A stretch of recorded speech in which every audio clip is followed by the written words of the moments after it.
हरिओम प्रभु, आप सभी को मेरा आत्मीय प्रणाम। आज हम बात करेंगे हमारे डाइजेस्टिव सिस्टम की, पाचन प्रक्रिया हमारे शरीर के अंदर। देखो क्या है कि हमारे पाचन क्रिया के बारे में हमें ज्ञान होना आवश्यक है, तभी तो हम हमारे शरीर के आंतरिक अंगों के साथ उचित व्यवहार कर पाएंगे, नहीं तो बड़ा मुश्किल काम है।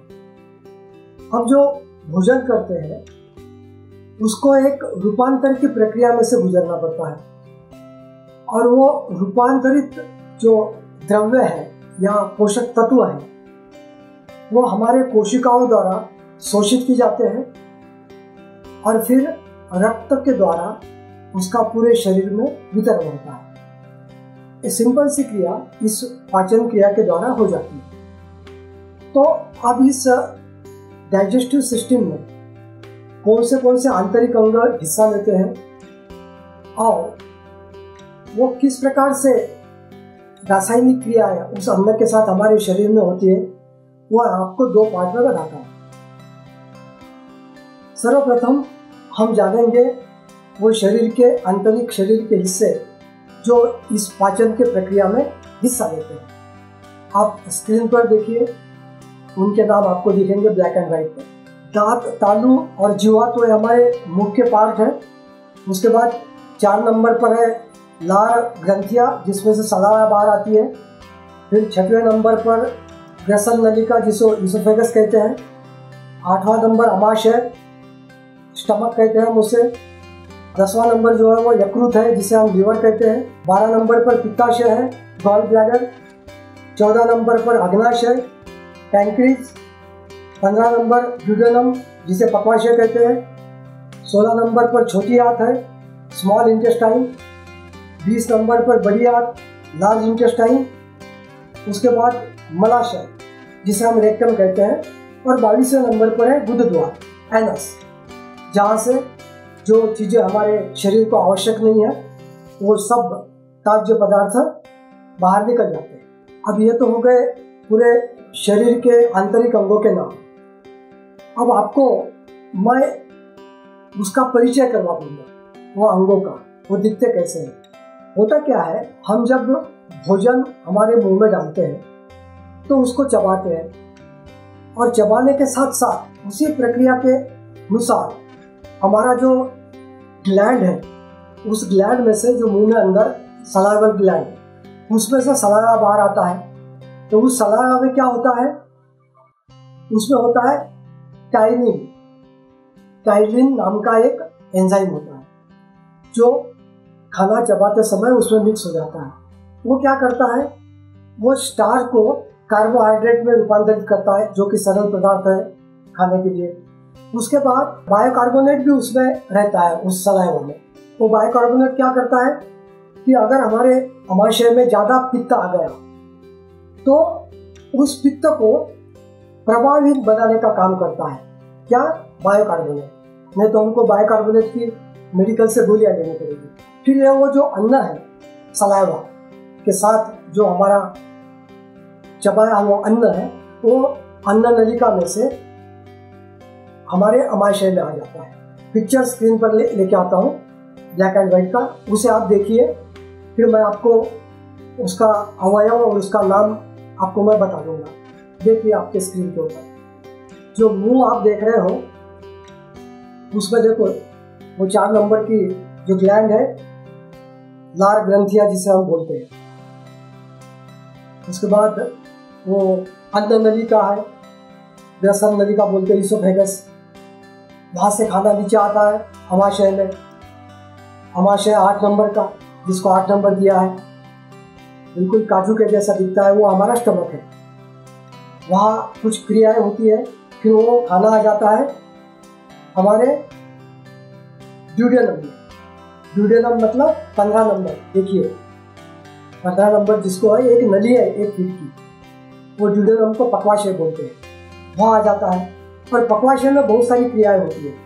उसमें क्या होता है, लीवर के सहयोग से हमारी जो पित्ताशय है, गॉल ब्लैडर, वो गॉल ब्लैडर देखो छोटी सी एक मूंगफली जैसी एक लीवर के नीचे ग्रंथि दिखती होगी आपको, गॉल ब्लैडर करते हैं, उसमें से पित्त बाहर आ जाता है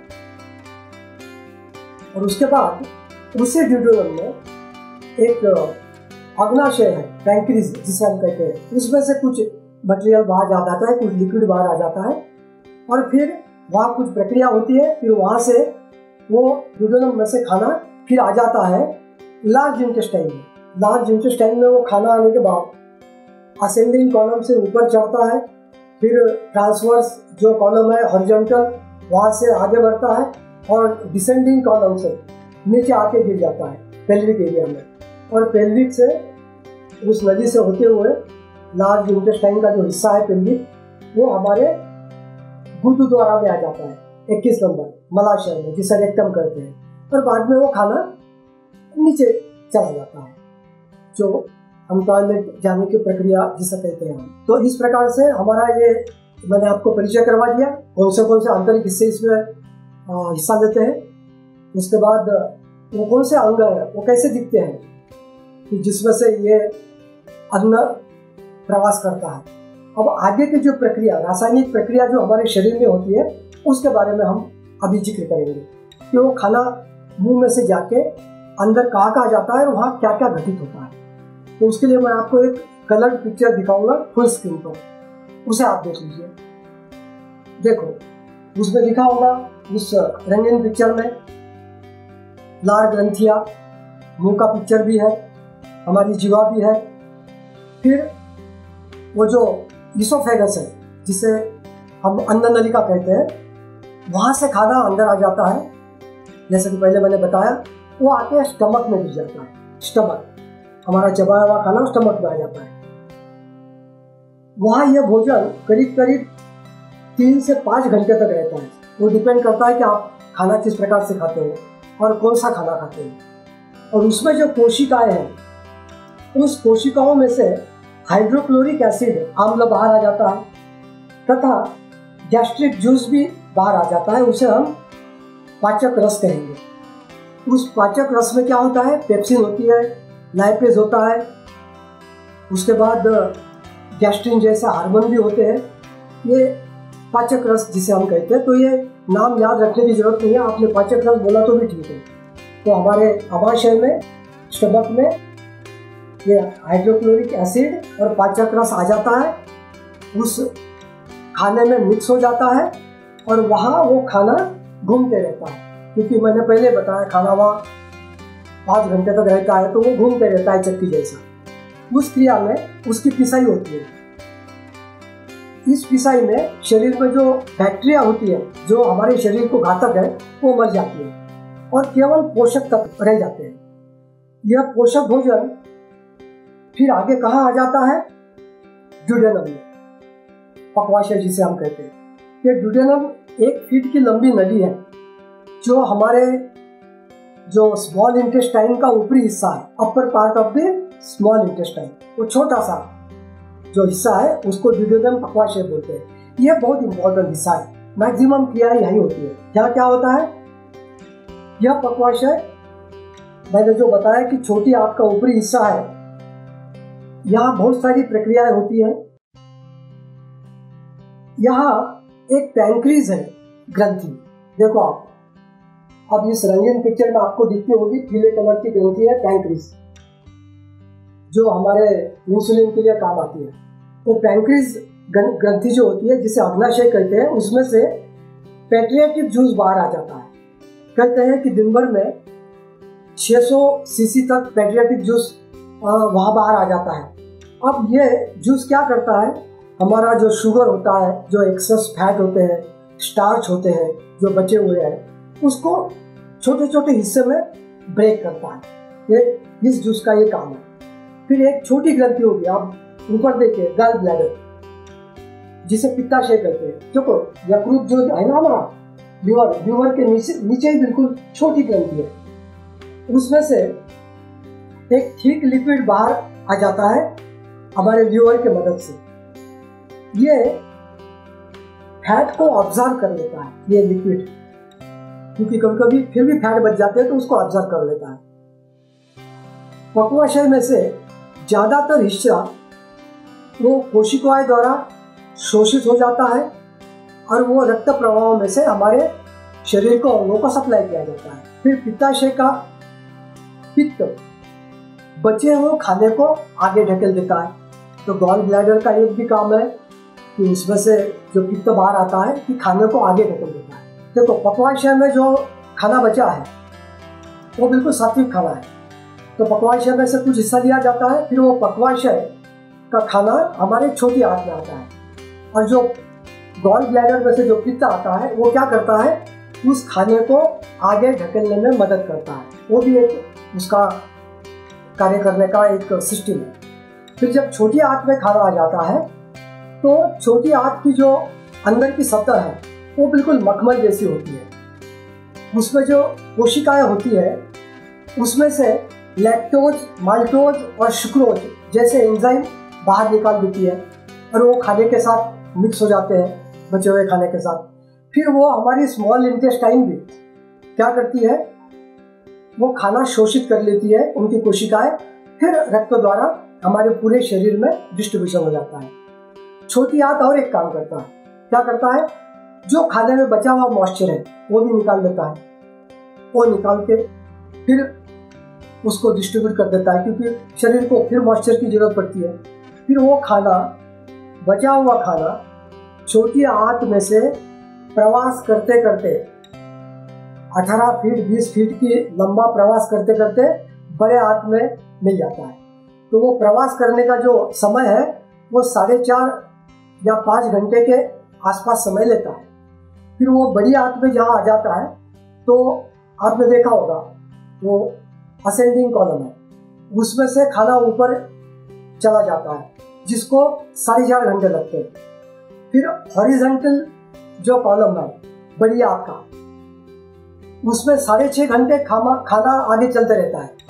फिर एक डिसेंडिंग कॉलम है, आपको पहले बताया था, उसमें से खाना नीचे गिर जाता है। उसको कितना टाइम लगता है, उसको 9.5 से 10 घंटे लगता है।